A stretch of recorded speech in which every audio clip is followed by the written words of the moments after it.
Hello everyone, welcome to the third video on how to approach the two-space enclosure from the 3-4 point. So this is probably the last video on how to approach these enclosures. Right? We started with the small nice enclosure, the one-space enclosure, the large nice enclosure, and now the two-space enclosure. So it's a comprehensive overview of what could happen if your opponent plays the enclosure and how you can challenge the corner. So the two-space enclosure has become the favorite of many players, especially amateur players, because AI at one point really favored this move.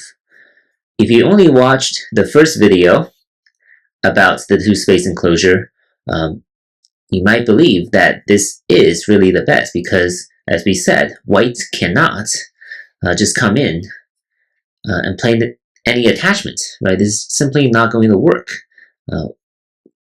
This is just going to be a very tough fight for white, if white can stay alive at all, right? And any moves on the third line, right, it could work, right? Something like this could work. I think number 8 is a nice move, right? Because white can either live this way or white can come out this way. But again, black is simply too strong on the outside. Either it's this, right, and black has sente in the situation, or this, right? Black is simply too strong, and the corner territory that white gains is not enough to make up for white's gote, black sente, and a very strong wall on the outside. So these are just not viable, right? Similarly, all black needs to do is to stay on the fourth line, and this is where the advantage of playing the two-space enclosure at number 5 can be seen, because number 5 is on the fourth line already. So, of course, white can live this way. Black can either connect here. This will be one way to kind of enclose white, mostly on the second line here, actually. Or sometime down the line, black can play this as well, and white will be forced to capture here. So the wall is simply too strong, and the corner territory not enough. So that is why these two moves do exist, but they're situational. You do not play them as part of a Joseki when the board is empty like this, right? It is a late game invasion, right? Something like that. But again, you could be risking a lot, right? It could be something like this. I guess you could try something like this, or even if you're thinking about, sacrificing these stones, which is hard to pull off. AI could do that. It's more complicated this way, so we'll not get into that. If we only study the first video, knowing that white cannot really invade, you might be thinking, oh, this is the best. But what's interesting about Go is that there is not really a single enclosure that is the best against approach moves. And that's why we had the previous video, the second video. And we said it doesn't actually really matter if whites cannot play an aggressive attachment right away, right? White can set it up but by playing number 6 first. And this way, this will be a Joseki, right? That's playable for both sides, right? So, and as always, if you play this approach move in exchange with something like number 7 here, or this is beneficial for white, right? Playing on the outside. And if you play moves like this is always going to be very slow for black. So playing these types of exchanges are totally fine, are good, right, for white. So it doesn't matter if you don't gain the corner territory. Playing this type of exchange, right, having more value on the left side here also works, right? So that's one way that white can approach this pattern. And in this video, we'll really look at some of the major weakness, I would say, of this two-space enclosure. And again, that's not something, right? Of course, you could call this a weakness, right? Because white can take over the corner very easily. But again, this is situational, right? In the end game, this will be huge, But at the beginning, right, if black gets a wall on the outside that has great potential, this is not playable. So you could call this a weakness. And similarly, if we are talking about black already having a stone on the upper side, then white can try two other approaches on the upper side here, right, which is different, right, because as we mentioned before, if you play something like this, then white doesn't really have anything on the upper side here, right, this direction. Again, white just doesn't have this. White has to play the attachment. If it's this, then white has this shoulder hit, right, just as a review, right. White always plays on the left side, but if black plays here, if the upper side is open, then of course you can split the center very easily. But the trouble for black is that even after black adds a stone here, white actually still has an invasion here or here, right? So that's what makes this pattern interesting, I think. It is worth knowing, right? You probably won't play this every game, but it is very interesting to know that white can actually play an approach on the upper side, which is different, right? Not something that black needs to worry about if you play any other approaches from the 3-4 point. And it could be a headache. So the idea for white, of course, is for black to add a move here, right? Number 8 and 9, that's a good exchange for white, once again, because black is just a little bit slow. It's very solid, of course, you get the territory, but it's just a little bit slow. And that frees up white to play another move here on the upper side, which black is trying to build, right? So white can get a base, at least one real eye, maybe even two in this situation, right? Something like this, right? Or maybe even this, depending on the situation. That will free up a move for white to build something on the upper side to invade. Right? And similarly, right, if you play here, if black has to cover the corner, then this will allow white to build a base as well, right? Again, many choices depending on the situation. Yeah, so any of those moves could work, right, if you're trying to invade black's territory on the upper side. So what if black plays away, right? Sometimes, playing a pincer will only make black even more over-concentrated, right? If white ends up sacrificing this stone, right? Then adding this stone, would not be beneficial. So black can play away. And this is where we can explore really the weakness of this two-space extension, or the two-space enclosure. And that is, if we set it up on the 4th line here, white can play this attachment now. This is very close to number 8. And black can only play the hane, right? You're not happy to just allow number 5 to be cut off this way, right? So this is not okay. You would want to try to play the hane. And now white can cut. And this is a headache for black, really. What should black do in this situation? So black should capture number 12 this way. But if we play like this, then number 5 is cut off. Now, white is actually quite strong on the outside. White has a wall, basically, and black's corner territory and its potential are all very limited. Well, you might be thinking something like this, but again, number 5 will be cut off. What about this? Right? If you play this, then number 3 will be killed this way, and white takes over the corner territory. So this is not acceptable for black. So it's actually quite a headache, really quite a headache. If you play this way, then I think, again, white takes over at least half the corner territory, and white gets sente. So this is playable, right? This is definitely playable for white. White is pretty happy to be taking over what was supposed to be black's territory. What else can we try for black in this situation? Maybe something like this. Again, white will just escape, right? Because number 8 sets it up. No need to worry about any ladders or anything. And what happens now is that number 12 is very much alive. It cannot make 2 real eyes, but because black has too many weaknesses on the outside, this is going to be a very tough fight for black, right? So you can work it out on your own. I think either this or this. I think this is promising because this cuts is lethal. And then white just has too many liberties on the outside. You play, if it's something like this, then black is already dead, right? If this ladder doesn't work for black, this ladder doesn't work in black's favor. I think black's already dead. If you try something like this, I think even just taking this stone on the outside, that's pretty good.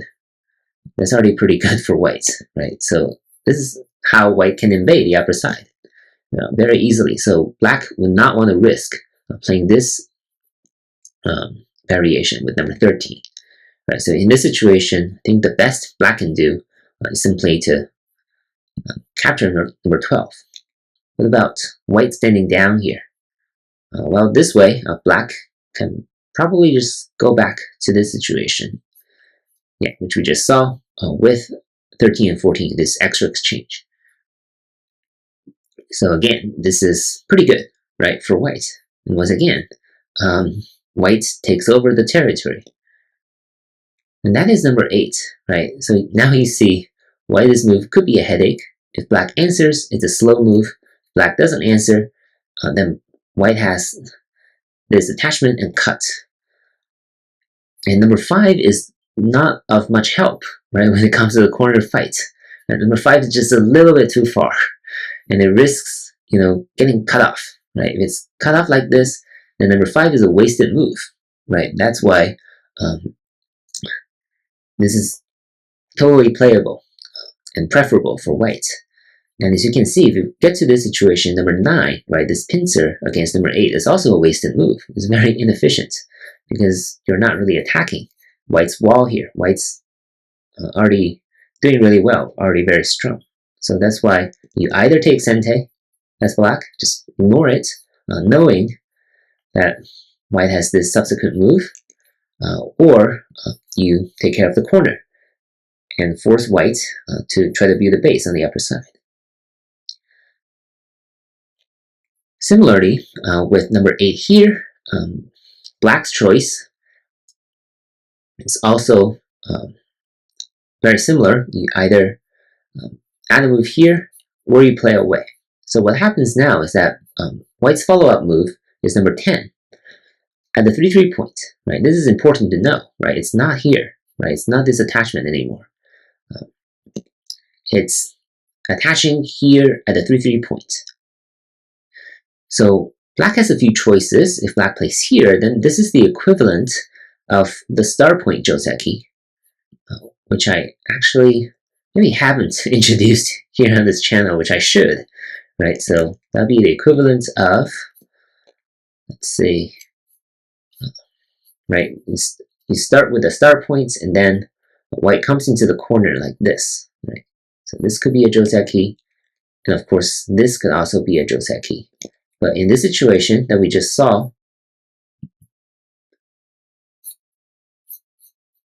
black will want to protect the upper side.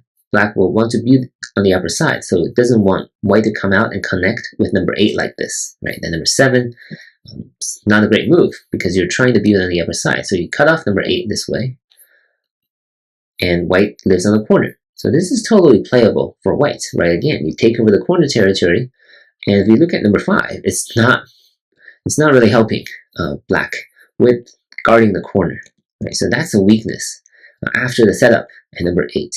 And similarly, if you're choosing this move, if you play at number 9, that's a very, very slow move. It's a very, very redundant move. So that is why you either play away or you guard the corner. You almost never pincer here, right? Pincering here is just a very slow move. What else can happen? Of course, you might want to try the Hane. It's harsher. So what happens now is that white can cut. Right? White can cut this way.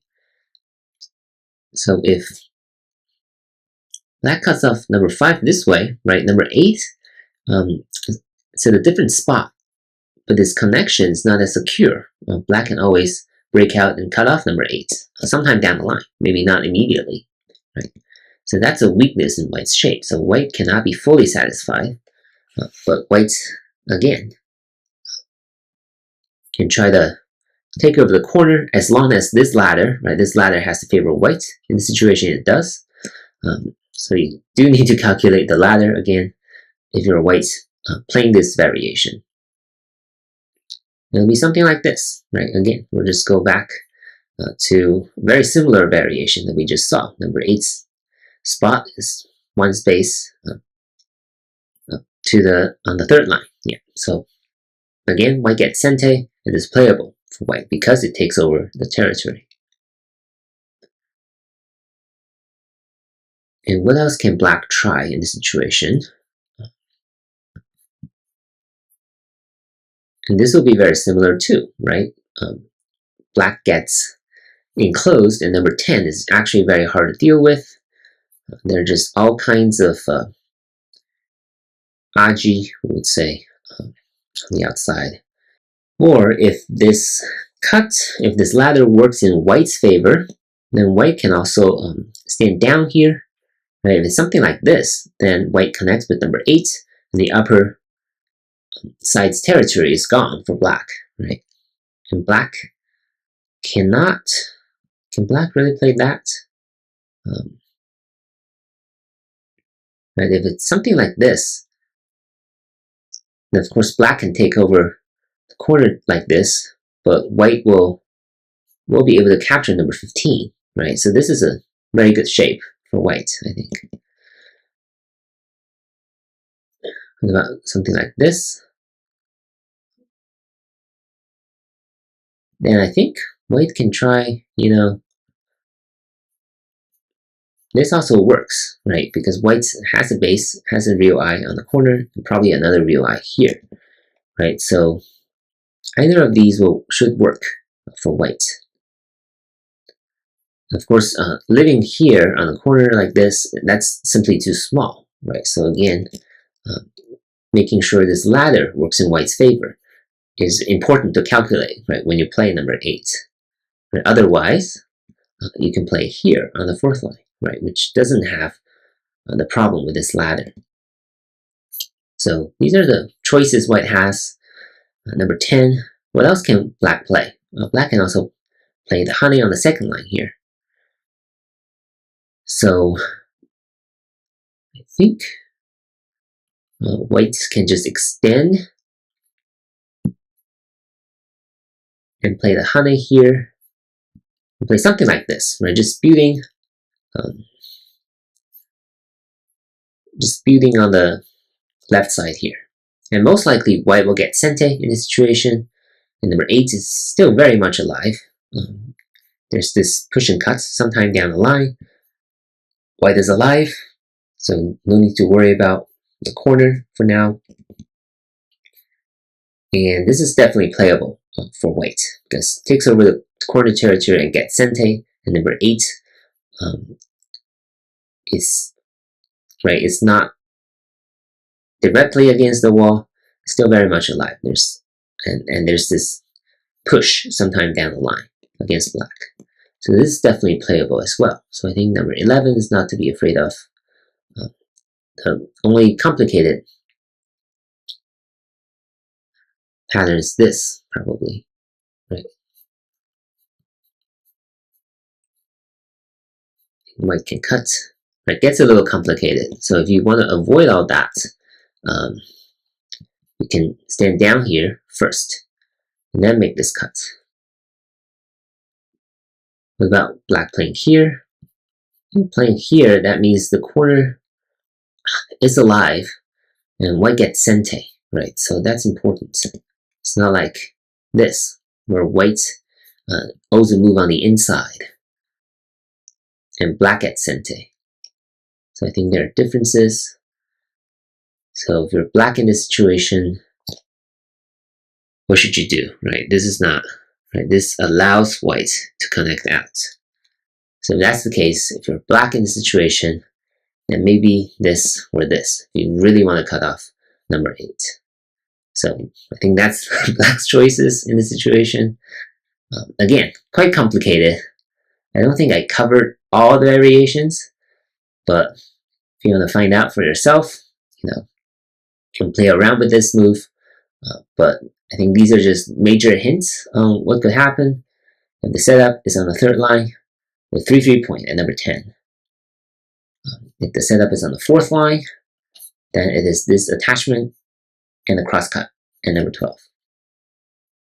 So I think that is most of the variations you need to know about how to approach the two-space enclosure. So now with this third video, we understand that this so-called crowd favorite is not perfect, it's far from perfect, just like any other enclosure, right? Because for other enclosures, you do not need to worry about being approached from the upper side. If you're facing this direction, right, the 3-4 point is facing downward like this. But in this situation, right, if you play a two-space extension, you do need to worry about moves on the upper side from your opponent, even when you're trying to build on the upper side, even after number 7, right?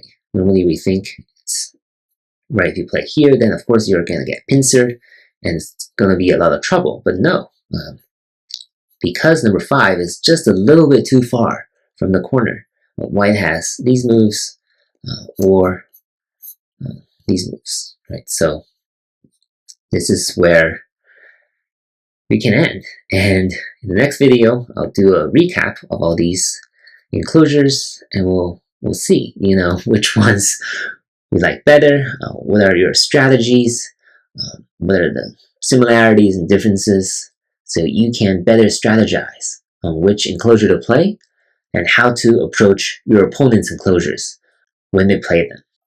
As always, if you have any questions or comments, please let me know in the comment section below. Good luck, and thank you for watching.